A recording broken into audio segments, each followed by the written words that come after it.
বলো গণপতি বাপ্পা মোরিয়া।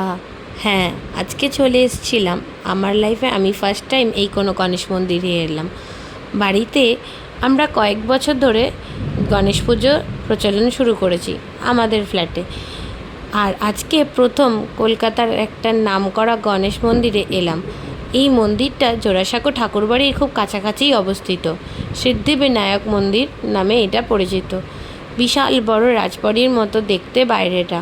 ভিতরে ঢুকলে ঢোকার মুখেই বাঁ দিক সাইডে প্রসাদ নেওয়ার জায়গা আছে।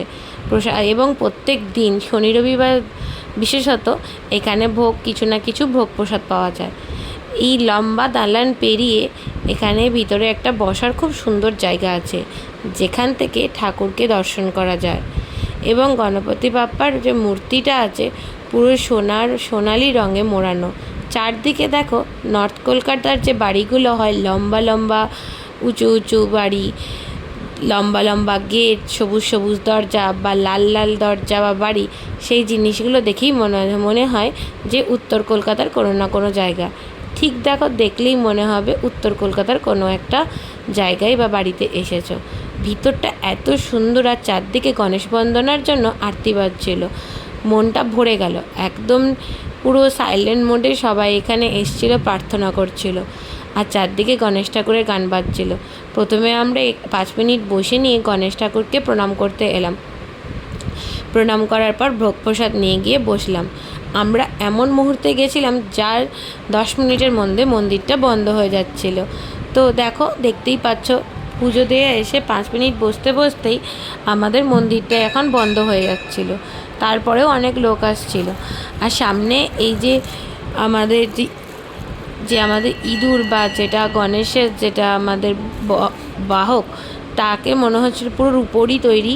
আর এত সুন্দর দেখে, এটা মারোয়ারিদের পুরো মনে হচ্ছে মেনটেন করে মারোয়ারিরা। সুন্দর নিট অ্যান্ড ক্লিন, পরিষ্কার ঝাঁ চকচকে জায়গা না, মনটা ভরে যাবে। যতক্ষণ খুশি বসে এখানে প্রার্থনা করা যায়। সকাল বিকাল দুটো সময়ই আসা যায়। তারপরে আমি প্রসাদ দিয়ে পুজো দেওয়ার পর প্রসাদ খেয়ে নিলাম। খাওয়ার পর আরেকটু কিছুক্ষণ বসে থেকে প্রার্থনা করলাম। করে টোরে চারদিকে এদিক ওদিক তাকিয়ে দেখলাম, খুব সুন্দর উপভোগ করলাম যে উত্তর কলকাতার ছবিতে দেখা সেই লম্বা লম্বা দালান, সবুজ সবুজ গেট, সেই সব দেখে প্রণাম করে বেরিয়ে চলে এলাম। যেহেতু মন্দিরটা বন্ধ হয়ে গেছিলো, তাই জন্য আমরা আর বেশিক্ষণ ছিলাম না।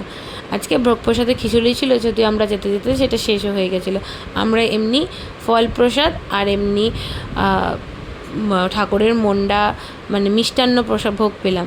এই দেখো, লম্বা পিছনে কি সুন্দর বিশাল লম্বা একটা রাজবাড়ির মতো দেখতে মন্দিরটা। সময় পেলে ঘুরে এসো, খুব ভালো লাগবে, মন খুব ভালো থাকবে। সবাই খুব ভালো থেকো, সুস্থ থেকো। গণপতি বাপ্পা।